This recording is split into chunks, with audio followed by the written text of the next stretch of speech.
जय माता दी देवी के प्रिय भक्तों, आज हम सब एक अत्यंत पावन और तेजस्वी स्वरूप की कथा और पूजा विधि का श्रवण करेंगे। नवरात्रि के छठे दिन हम जिनकी आराधना करते हैं वह है मां कात्यायनी। जब जब धरती पर अत्याचार बढ़ा और महिषासुर जैसे महाबलशाली राक्षस ने त्राहिमाम मचाया, तब देवी पार्वती ने अपने सबसे उग्र और विशेष स्वरूप को धारण किया। वही स्वरूप देवी कात्यायनी के नाम से विख्यात हुआ। यह स्वरूप शक्ति, साहस और विजय का प्रतीक है। तो हो जाइए तैयार इस अद्भुत कथा को सुनने और मोक्ष प्रदान करने वाली पूजा विधि को जानने के लिए। या देवी सर्वभूतेषु मां कात्यायनी रूपेण संस्थिता नमस्तस्यै नमस्तस्यै नमस्तस्यै नमो नमः। मां कात्यायनी बृहस्पति ग्रह पर शासन करती है।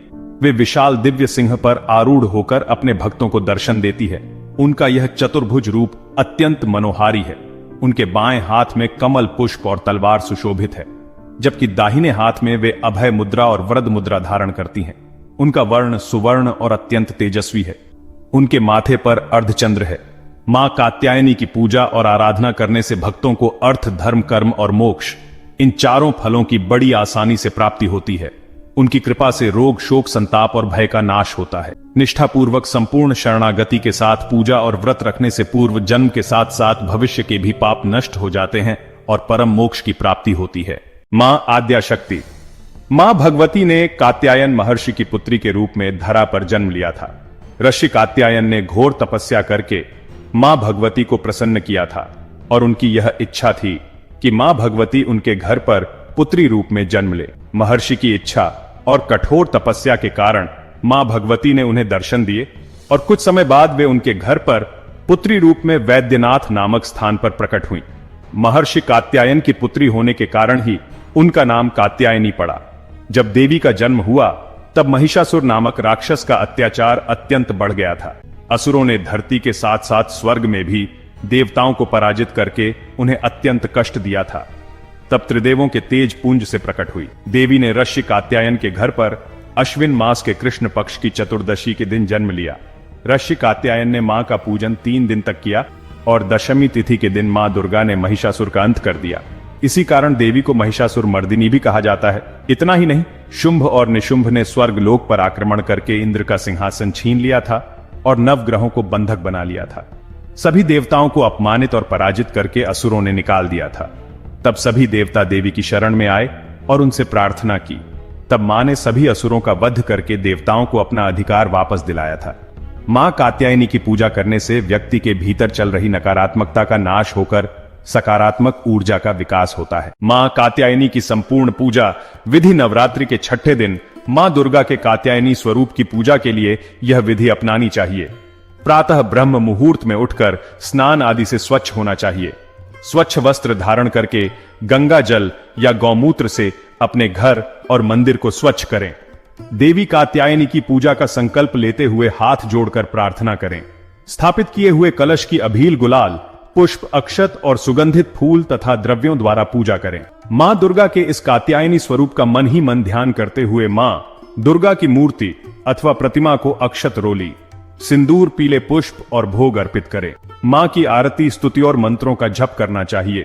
कात्यायनी देवी को पीले पुष्प, हल्दी का तिलक और शहद तथा मूंग दाल के हलवे का भोग अर्पित किया जाता है। पूजा करते समय उनके नाम का मंत्र जाप इस प्रकार करें: ओम देवी कात्यायन्याय नमः। इस प्रकार पूजा विधि करने के बाद देवी को प्रसन्न किया जा सकता है। महिषासुर मर्दिनी स्तोत्र का हिंदी अनुवाद। हे पर्वतराज हिमालय की कन्या, पृथ्वी को आनंदित करने वाले, संसार को हर्षित रखने वाली नंदीगण से नमस्कार की जाने वाली, गिरिश्रेष्ठ विंध्याचल के शिखर पर निवास करने वाली, भगवान विष्णु को प्रसन्न रखने वाली, इंद्र से नमस्कृत होने वाली, भगवान शिव की भार्या के रूप में प्रतिष्ठित, विशाल कुटुंब वाली और ऐश्वर्य प्रदान करने वाली, हे भगवान शिव की प्रिय पत्नी महिषासुर मर्दिनी देवी पार्वती, आपकी जय हो, जय हो। देवराज इंद्र को समृद्धशाली बनाने वाली, दुर्धर तथा दुर्मुख नामक दैत्यों का विनाश करने वाली, सर्वदा हर्षित रहने वाली, तीनों लोकों का पालन पोषण करने वाली, भगवान शिव को संतुष्ट रहने वाली, पाप को दूर करने वाली, घोर गर्जन करने वाली, दैत्यों पर भीषण कोप बरसाने वाली, मदांधों के मद का हरण करने वाली, सदाचार से रहित मुनिजनों पर क्रोध करने वाली और समुद्र की कन्या महालक्ष्मी के रूप में प्रतिष्ठित हे भगवान शिव की प्रिय पत्नी महिषासुर मर्दिनी देवी पार्वती, आपकी जय हो। हे जगत की माता स्वरूपिणी, कदम्ब वृक्ष के वन में प्रेम पूर्वक निवास करने वाली, सदा संतुष्ट रहने वाली, हास परिहारस में सदा रथ रहने वाली, पर्वतों में श्रेष्ठ ऊंचे हिमालय की चोटी पर अपने भवन में विराजमान रहने वाली, मधु से भी अधिक मधुर स्वभाव वाली, मधु कैडप का संहार करने वाली, महेश को विदर्ण कर डालने वाली और रास क्रीड़ा में मग्न होने वाली, हे भगवान शिव की प्रिय पत्नी महिषासुर मर्दिनी देवी पार्वती, आपकी जय हो। और इसी प्रकार स्तोत्र का संपूर्ण अनुवाद आगे जारी रहता है। मां कात्यायनी का मधुर भजन। जय जय अम्बे, जय कात्यायनी जय। जग माता, जग की महान महारानी, वैजनाथ स्थान, तुम्हारा वहां वरदाती नाम पुकारा। कई नाम हैं, कई धाम हैं, यह स्थान भी तो सुख धाम है। हर मंदिर में ज्योत तुम्हारी, कहीं योगेश्वरी महिमा न्यारी, हर जगह उत्सव होते रहते, हर मंदिर में भगत हैं। कहते कात्यायनी रक्षक काया की, ग्रंथि काटे मोह माया की, झूठे मोह से छूने वाली, अपना नाम जपाने वाली, बृहस्पतिवार को पूजा ध्यान कात्यायनी का धरिए, हर संकट को दूर करेगी, भंडारे भरपूर करेगी, योगी मां को भक्त पुकारें, कात्यायनी सब कष्ट निवारे। जय जय अम्बे, जय कात्यायनी जय। जग माता जय, जग महारानी। इस प्रकार हमने नवरात्रि के छठे दिन मां कात्यायनी की संपूर्ण कथा, पूजा विधि, स्तोत्र और भजन का श्रवण किया। यह स्वरूप अत्यंत भव्य, सुंदर और दिव्य है, जिनके स्मरण मात्र से जन्मों जन्म के बंधनों से मुक्ति मिल जाती है। जो मनुष्य शांत भाव से पूर्ण रूप से मन को एकाग्र करके और इंद्रियों पर नियंत्रण करके नियम पूर्वक प्रतिदिन इस स्तोत्र का पाठ करता है या उसका श्रवण करता है, तो भगवती महालक्ष्मी उसके वहां सदैव निवास करती है। नवरात्रि के पावन दिनों में भगवती मां दुर्गा की कथाओं का अधिक से अधिक प्रचार करने से पुण्य फल आपको भी प्राप्त होता है और इस कथा को सुनने वाले को भी जय माता दी। हरे कृष्णा।